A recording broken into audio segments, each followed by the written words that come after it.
So we want to talk to kids when they're teens and tweens about safe sex, right? Regardless of, and we haven't even gotten into sort of gender and identity and all those things, but we want to be talking to them about safe sex. Walk us through an initiation of that conversation. I think one of the biggest parts of safe sex is consent, right?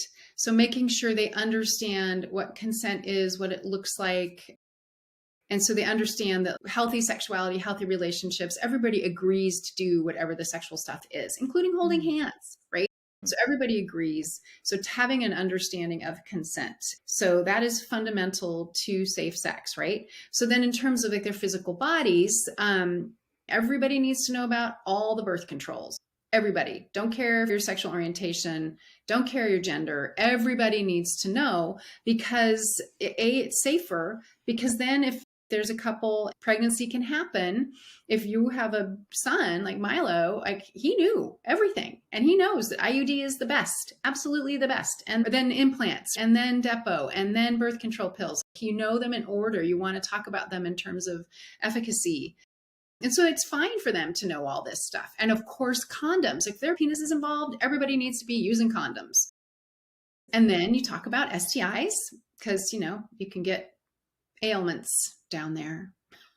It's Some so big, fun. some Oh little. my God. Would you do the condom banana thing for the Oh, I tweens? did. Yeah, you can do the condom banana thing. What I did with Milo is I think he was like 8 or 9 and I had condoms around because of course I did. And I'm like, hey, this is a condom. It goes over your penis when you have sex. It prevents pregnancy because the sperm can't get out, the semen can't get out. And sometimes people can get sexually transmitted infections, which means you can get a cold in your crotch. He was young. So I was like, you can get infections down there. So then I said, get a load of this. They're incredibly stretchy. So we're in the bathroom and we filled it up in the sink. We had this watermelon sized condom. And the reason I told him that is because people will say the condom doesn't fit. BS. Unless you have a penis that is a can of soup, but even then, the condom's going to fit. So then we got that condom and we put it in a pot because we couldn't get it out of the bathroom. And we took it and we have a deck and we dumped it over the deck. And so we just had this fun, silly conversation. I didn't show him how to put it on because we had books and I talked a little bit about it, but he had books to learn that from. And I would have thrown a banana at him if he wanted. So you can be funny about it because it's important. The condom and the banana thing is fine. Just making sure. And then this is again a family values thing, but they should have condoms available and Plan B should be available in your house.